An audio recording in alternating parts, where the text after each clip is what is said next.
कि जब संसार सोता है तब मुनि जागता है, और जब संसार जागता है तब मुनि सोता है। ना सुख स्थायी है ना दुख स्थायी है। क्या सुख स्थायी नहीं हो सकता? सुख स्थायी कैसे हो सकता है पार्थ? ये संसार तो परिवर्तनशील है। परिवर्तन तो प्रकृति का नियम है। यहाँ कोई भी वस्तु स्थायी नहीं होती। तुम्हें याद होगा, मैंने तुम्हें पहले ही बताया था कि हमारे शरीर की अवस्थाएं भी स्थायी नहीं है। फिर सुख और दुख कैसे स्थायी हो सकता है? इसका अर्थ है कि सुख के साथ साथ मनुष्य को दुख भी भोगना पड़ता है। हाँ पार्थ, सुख और दुख एक ही चक्र के दो अर्धभागों की भांति है। ये चक्र चलता रहता है, चलता रहता है।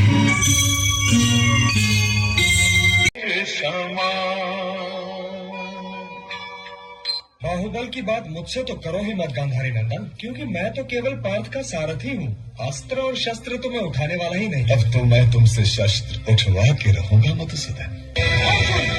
लगता है तुम इस युद्ध को हार जाने का निर्णय ले चुके हो।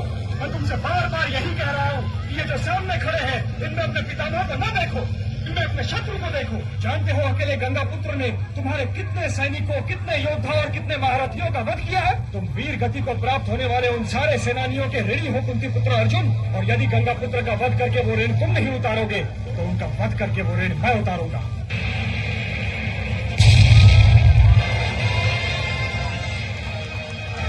तुम्हारा स्वागत है वासुदेव।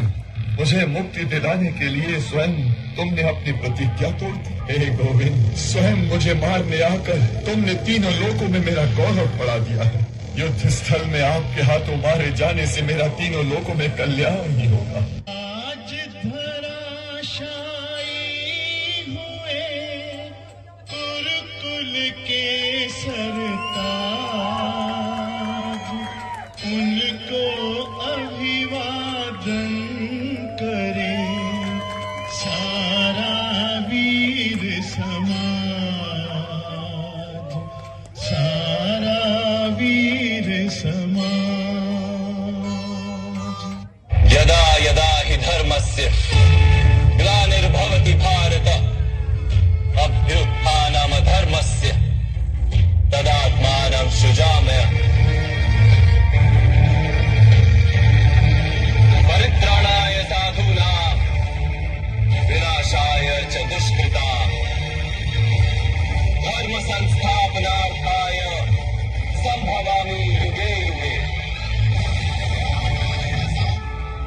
जब जब धर्म को हानि होती है, जब जब अधर्म में वृद्धि होती है, तब तब सत्पुरुषों के उद्धार के लिए, अधर्मियों के विनाश के लिए और धर्म की पुनः स्थापना के लिए मैं ही जन्म लेता